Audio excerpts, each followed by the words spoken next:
Thank you for the kind introduction, Ken. And thanks once again to the Society for allowing me to present.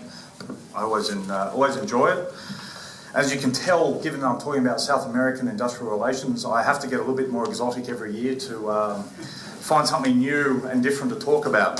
So I think it's a first for the association. So, by the way, I've never been to South America unless you count the Caribbean. So this is all based on translations of on Google of Spanish documents into English, and you're going to learn a lot. Because of the scope that we have, I've decided to focus on two particular countries, which will be Argentina and Venezuela.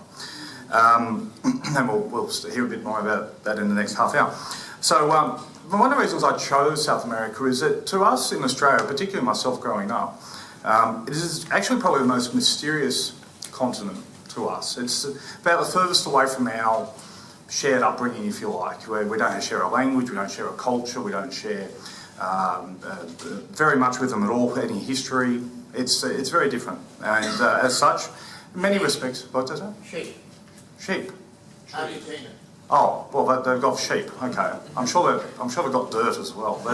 We share something. I'm sure we share something with them.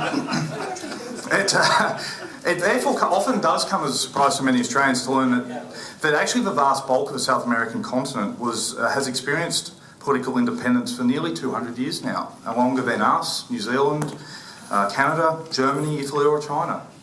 And a century ago was actually quite a wealthy region of the world, comparatively.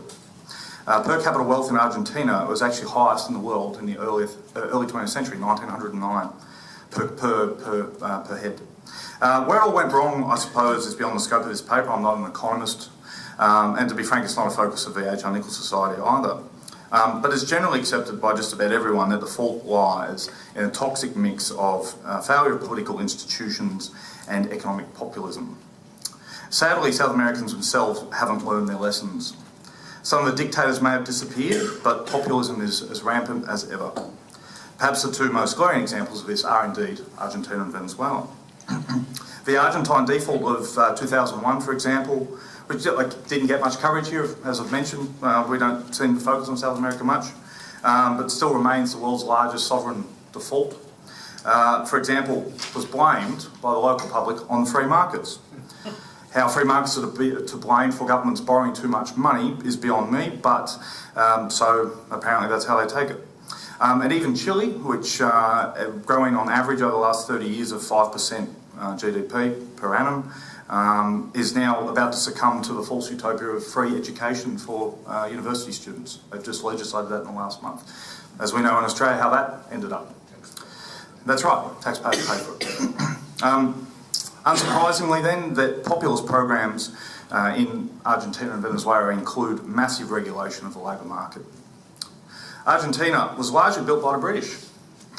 The two countries formed very close diplomatic relationships in the early 19th century as a result of Britain's geopolitical rivalry with Spain, and the Argentines were only too happy to accept the support. At one point in the late 19th century, a full 10% of all money in Britain was invested in Argentina. By 1939, 39% of all money in Argentina had come from British sources.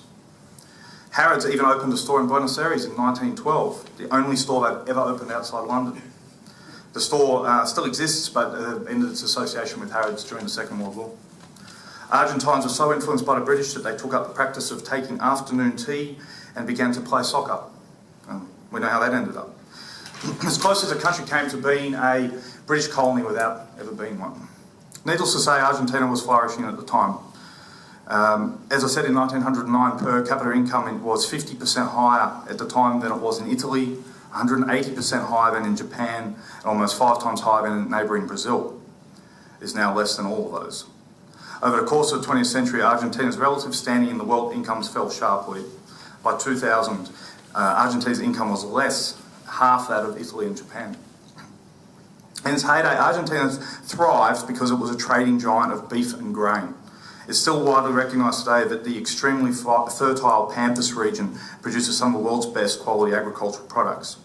They had a natural competitive advantage in this area, and not having participated in either World War, they were very well placed to take advantage of an export-driven growth model to supply the reconstruction and starving masses in post-war Europe and Asia.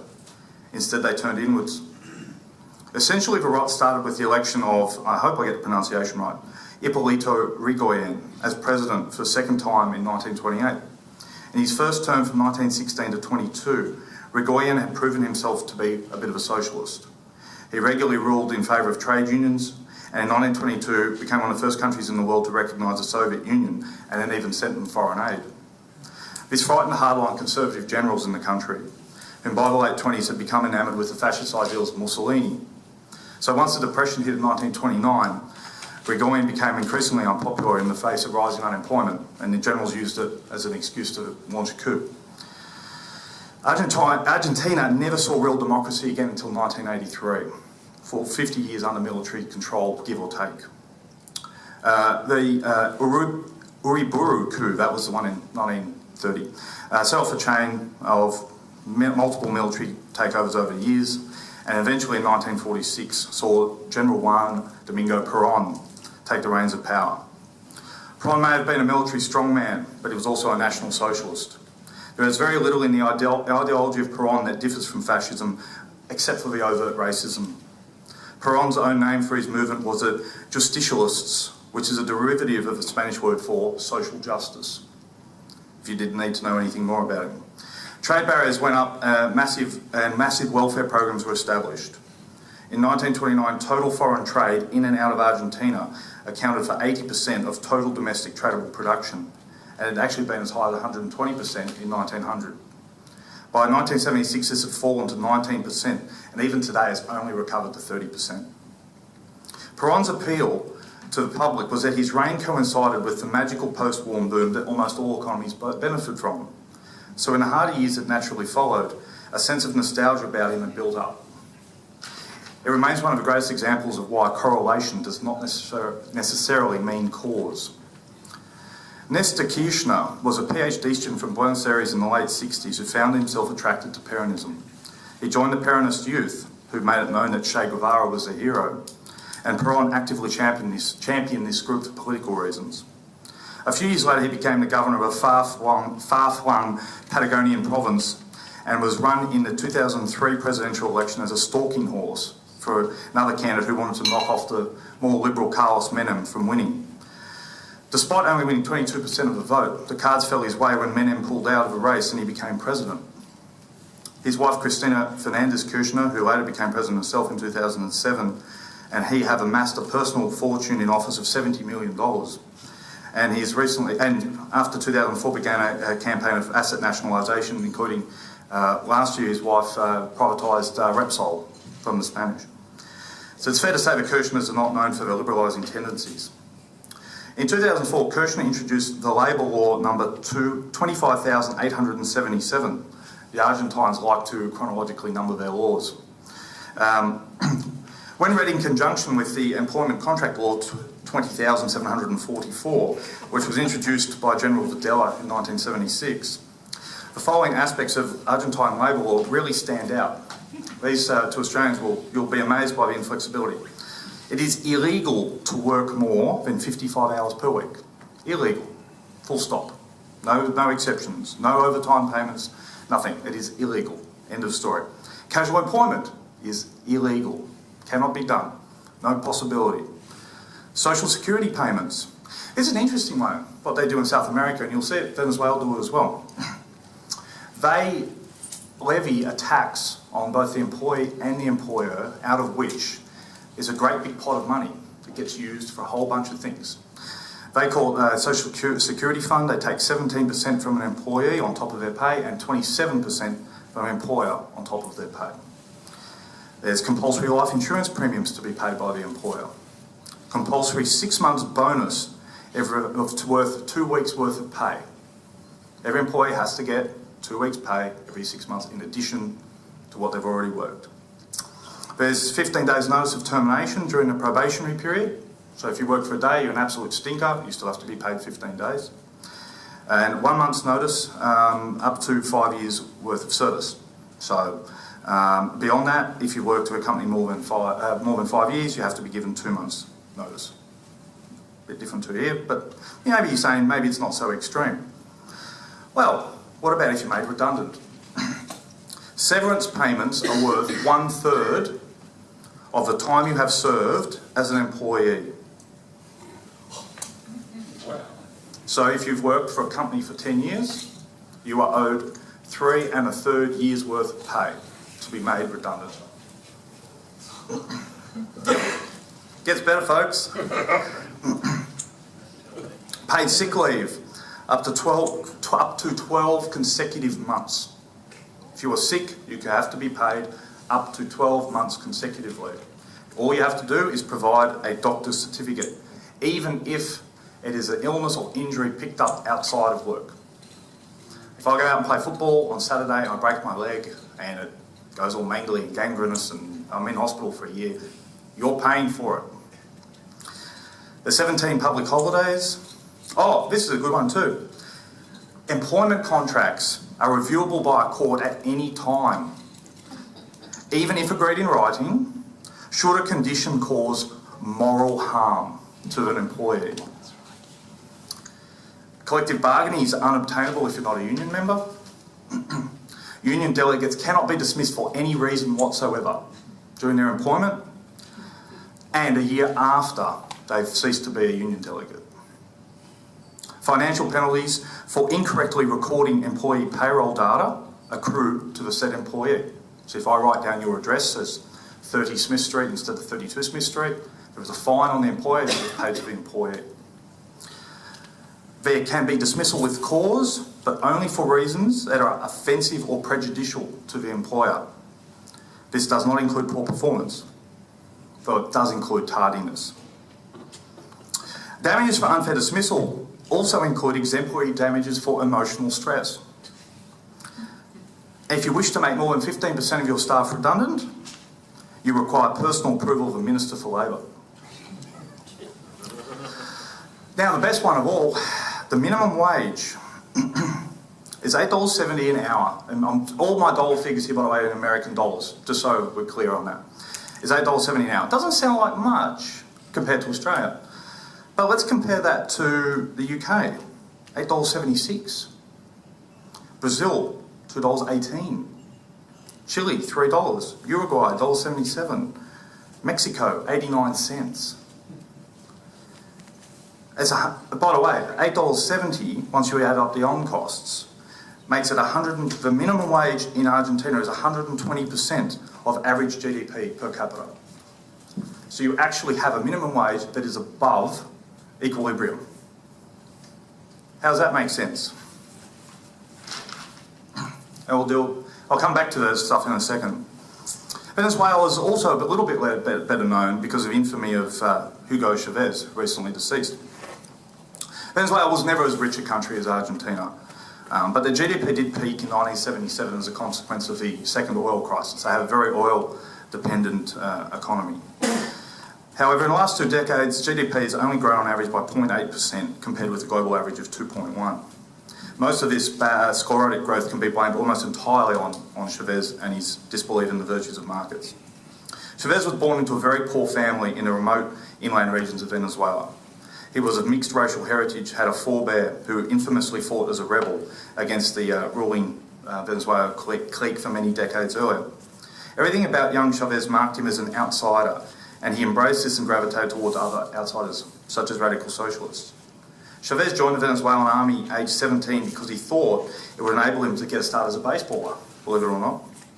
Instead, he made early claims of some Panamanian cadets who had participated in a recent revolution in that country. This very much appealed to his ambition to disturb the accepted order. He therefore became committed to a military career as his ticket to power. After a failed coup in '92, where he served time in prison for leading, he decided to change tack by promoting himself as a Democrat. The timing was good. The oil-dependent Venezuelan economy was suffering in the late 90s from low global oil prices, and his brand of opposition proved popular. He was elected president in 1999 and immediately commenced a program of nationalisations. Everything from the big state oil company down to manufacturers of steel reinforcement bar, all now government-owned. Immense welfare spending and packing the judiciary and government with his supporters. In 1999, Chavez also imposed a new constitution of Venezuela to cement his authority, And this document is very comprehensive, runs to 300 pages, and prescriptive lists of socialist rights, including some of these really weird ones. Article 56, every person has a right to their name. I'm not really sure what that's protecting, but at least in Venezuela you have a right to your name. Article 309, Venezuelan crafts and folk industries shall enjoy special protection of the state. As long as we're protecting those. But particularly the ones that are relevant deal with labour for my paper. Article 90, working hours shall not exceed 8 hours per day. Article 91, the state guarantees workers in both the public and private sector a vital minimum salary which shall be adjusted each year, taking as one of the references the cost of a basic market basket. Note that indexation is in their constitution. And you're going to see in a minute why that causes a real problem. Article 95, the promoters and the directors of the union enjoy immunity from dismissal from their employment for the period and on the terms required to enable them to carry out their functions. So again, that's the protection from dismissal for union officials, but that's in their constitution as well. That's not at least Argentina put it in legislation. Chavez put it in the constitution. So much harder to change. In May 2012, Chavez wasn't yet dead. He introduced, I won't try to translate it, it basically means the basic labour law, workers and working. I won't say the Spanish, I'm not good at Spanish. The acronym is LOTTT, LOT, so I'm just going to refer to it as the LOT. It actually came into effect on the 7th of May 2013, 2 days after Chavez died of cancer. Now, you thought Argentine stuff was weird. You're going to love this. All allegations made by employees are accepted as truthful until proven otherwise. All allegations. Casual work is also banned. There is a probationary period, but it's only 1 month. There is no redundancy. You cannot terminate a person in Venezuela for redundancy. There's only one other country in the world where it is banned, and that's Bolivia, which I won't be dealing with today. It's the only 2 places in the world. You can make an application to the Minister for Labour if you wish to terminate more than 10% of your employees, but requires the Minister to approve it. Apparently, he doesn't. That means you can only terminate for one reason, and that is gross misconduct. But that also requires the approval of the Minister for Labour. You can see where this is going. There's up to 30 days annual leave. Sick leave is unlimited, not even 12-month cap, provided it can be supported by a doctor's note. You have to pay employees for Saturdays and Sundays. There is a 15% compulsory profit share for all staff. 30 days paid per year in a seniority bonus, which must be deposited with the government and paid upon request. If you have more than 20 employees, you have to provide a childcare centre. Everyone has to provide lunch or lunch facilities, and that doesn't just mean a kitchen, it means cooked lunch. At least 5% of employees, I've written this wrong. You must employ at least 5% of your employees as people who are declared as disabled. Right? You got 10 employees, 20, at least one has to be officially declared as disabled. I don't know to what extent, my Spanish is not good enough, I don't know what extent of the disability is declared or not. It'd be an interesting one in practice, but that's what's there. 26 weeks paid parental leave. Actually, one of those things though, which they do that we don't, none of it's paid by the employer, it's all out of this big communal fund that they've got going, which is a social security fund. There's a National Institute for Training and Socialist Education levy of 2.5%. 2.5% unemployment insurance is all paid by the employer, by the way. There's a National Housing and Habitat Bank levy of 3%. That basically pays for community housing. There's a up to 10% fund of 10% of the wages for a yet to be created National Occupational Health and Safety Fund. I don't know what that does, but it hasn't been formed yet, so at least Venezuelan employers are saving themselves 10% that they haven't yet had to pay. 1% of profits have to go to an anti-drug national institute, and 2% of companies' gross revenue has to go to the science, technology and innovation for the people of the people's power of science and technology.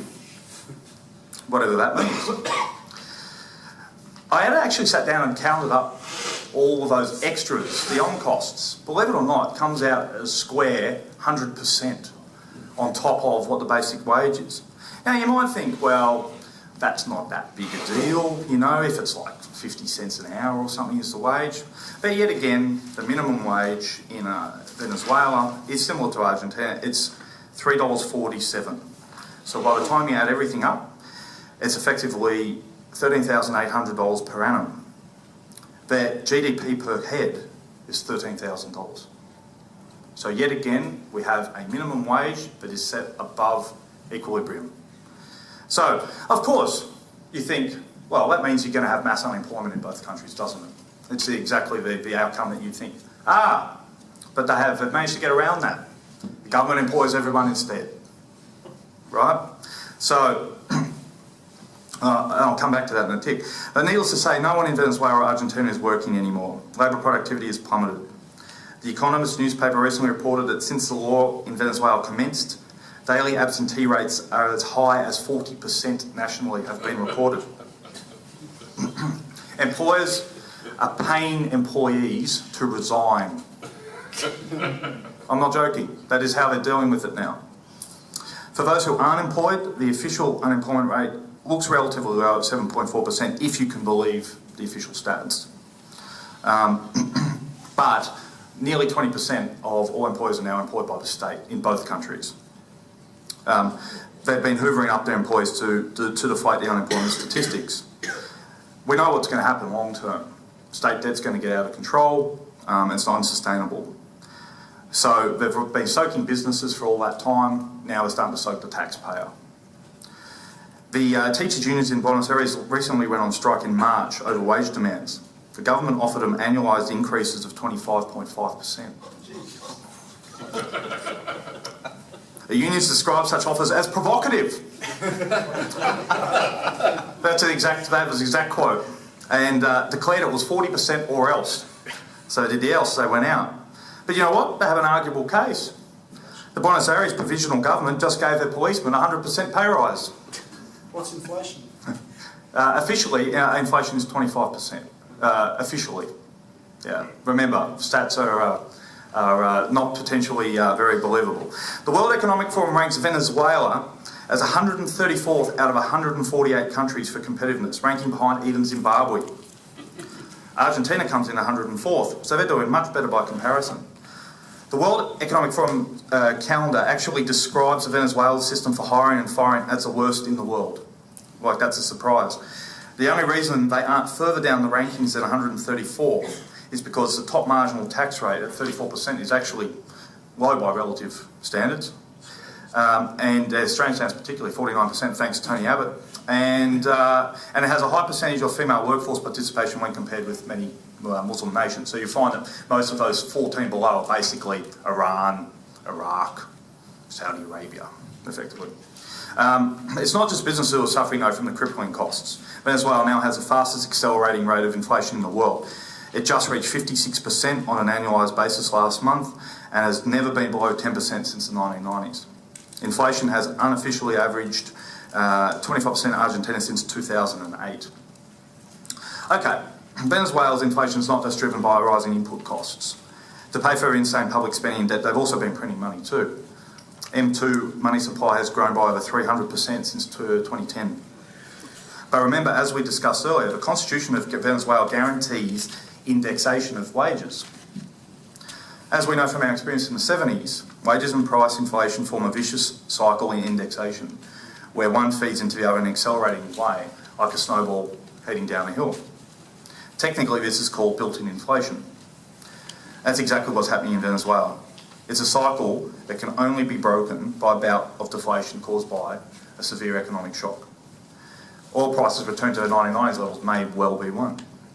And of course, it's exactly the poor Venezuelans who thought that Chavismo was a godsend that are now hurt the most by the predictable consequences of these policies. The vast majority of Venezuelans don't have bank accounts and can't take advantage of higher savings interest, nor can they hedge their inflation risk by purchasing condos in Miami, like their wealthier counterparts do. But the poor are fighting back.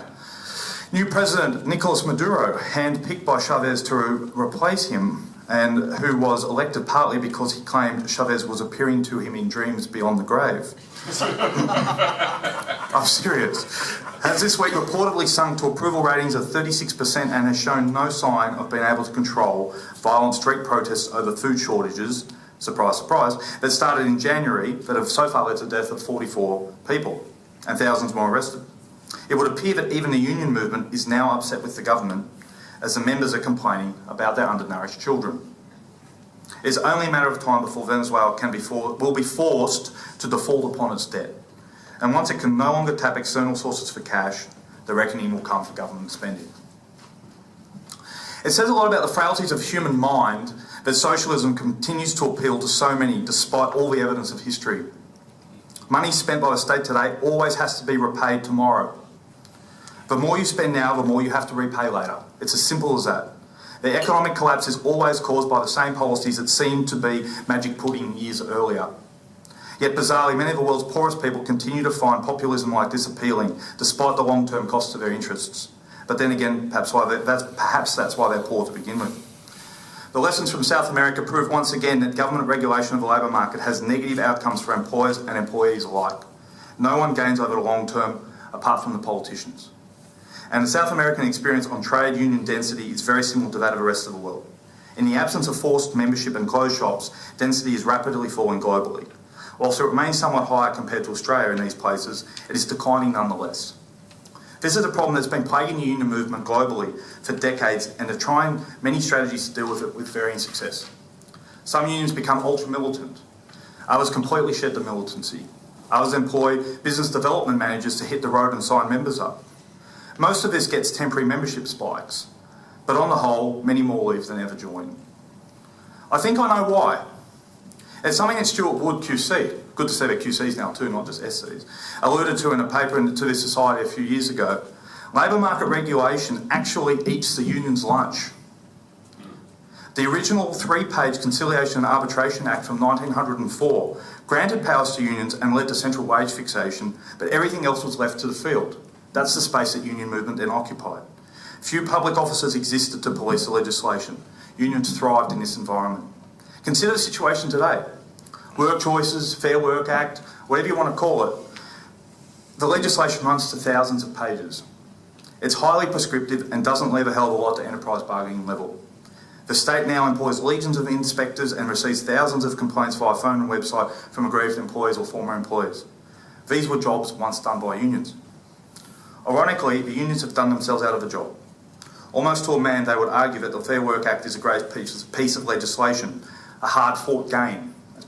I used to hear a lot. But in its very essence, it's a prescriptive list of employee rights and entitlements enforced by public officials renders the union movement obsolete. I see the unions in this case as being like typewriters. We stopped buying them once computers came along.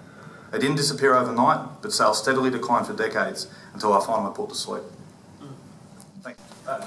Yeah, Jack. Oh, no, sorry. Do you have any idea of whether some of those laws are enforced? I mean, the no overtime and the prohibition on casual labour, does it mean that the only productive part of the economy is micro businesses which can operate under the radar and avoid all that? Or? I think I can only guess that in the far-flung reaches of the Amazon, there is probably not a huge amount of enforcement of some of these things in Venezuela or in the Tierra del Fuego. I'm sure that there's not too many inspectors heading down right to almost the Antarctic. But from what I can gather from the sources that I read, yes, the enforcement is pretty much there. That's why there's they're paying for all these public officials. They have to do something, don't they? And it's a sad state of affairs, isn't it? All right, Dan. Just a quick observation, very entertaining, Kyle. You mentioned the Thanks, point about employee allegations being true until otherwise proven. I must say there's some similarities in the Fair Work Act with the adverse action, subject to the Australian Law Reform Commission seeking to take out that reverse onus. I don't disagree with you. It's always been, to me, one of the great travesties of Australian labour law that the onus of proof has always been on the employer to refute allegations made about it, unquestionably. But then again, I I mean, that's the start of problems with our with our system. Alan, I think you had.